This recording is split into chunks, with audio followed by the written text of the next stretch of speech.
Ini ada soal tentang pernyataan dan juga alasan. Nomor 68.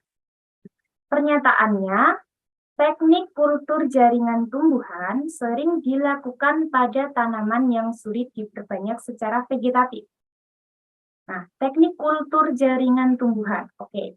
Kemudian, alasannya ini teknik kultur jaringan tumbuhan dilakukan untuk menghasilkan bibit yang seragam berdasarkan sifat totipotensi sel tumbuhan.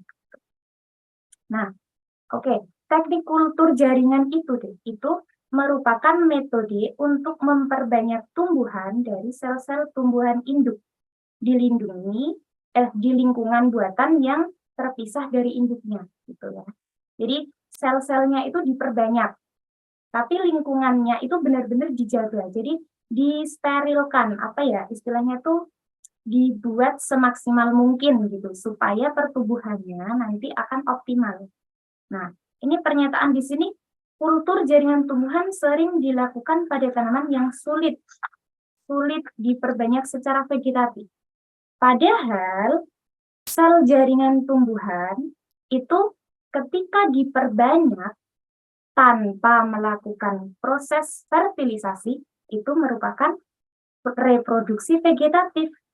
Berarti di sini pernyataannya salah ya. Harusnya yang benar, teknik kultur jaringan tumbuhan sering dilakukan pada tanaman yang mudah diperbanyak secara vegetatif. Ingat, vegetatif itu reproduksi tanpa adanya peleburan gamet jantan dan juga gamet betina. Tuh. Nah, ini berarti pernyataannya adalah salah. Sekarang kita ke alasannya.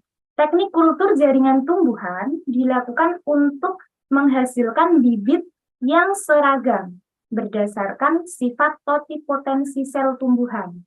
Nah, di sini alasannya benar. Jadi gini, kultur jaringan tumbuhan itu dilakukan untuk menghasilkan bibit yang seragam. Artinya umurnya sama, kemudian nutrisinya kan dibikin sama, otomatis perkembangannya itu nanti akan sama juga. Berdasarkan sifat totipotensi sel. Jadi sifat totipotensi sel ini merupakan sifat yang dimiliki sel tumbuhan, di mana ketika diperbanyak itu dia akan mudah melakukan perkembangan. Jadi ketika sel tumbuhan ini ditanam ya, ditanam di suatu media. Ini ada sel tumbuhan. Misal sel daun diperbanyak ya. Nah, ini akan berpotensi untuk memperbanyak diri gitu. Berpotensi untuk memperbanyak diri.